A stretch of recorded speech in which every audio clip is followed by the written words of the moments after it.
So today I woke up and I was like, I want to learn some kind of ballad.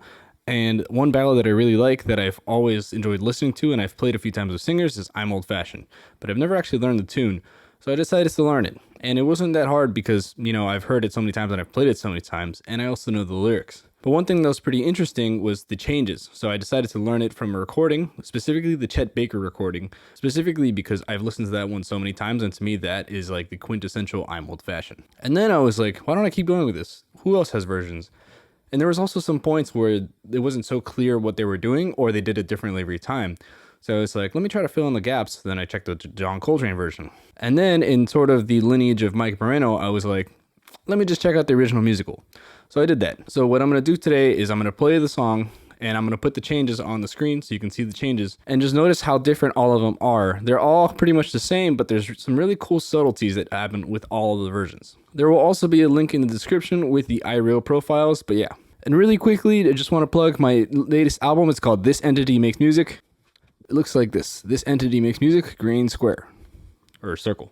Came out last October. Check it out if you dig it. A bunch of original compositions featuring Alex Spiagin. But anyway, gonna jump right into it. I also want to note that in bar 5 and 6, it was pretty nebulous because they played it differently every time. In the John Coltrane version, the bass player was kind of playing different things every time. So it seems like that section's kind of just like a tonic thing for 2 bars, and then they were kind of playing around, like just playing melodically within the tonic. So yeah. In the charts, I put what I thought was closest to what they were intending to play, but yeah, honestly, I think it was just like a tonic chord for 2 bars that they were just kind of playing over. Also, in the Chet Baker version, if you look at bar 9 and bar 11, there's an E major chord. It's more like an E dominant 7th chord, which is a tritone substitution of the B flat 7 that's about to happen. I liked E major better. Both of them work. You're just changing it from Lydian dominant to dominant. If you're going to do a chord scale method, really just changing the D natural to a D sharp. To me, it sounds better because it's less notes changing between E major and F minor 7. The 3s and 7s stay intact. So I like that better. Some people like more motion. But yeah, if you want to stay true to the original, E7 is the way to go for that spot. But anyway, I'm going to play through all of them. So this one is the Chet Baker version.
So this one is a musical version.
now finally the John Coltrane version.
Not that. There was an occasional flub note in there. I'm sorry. Gotta practice more. But anyway, hope you get the idea. Hope you've enjoyed. Hit the buttons. Yeah, thank you for watching.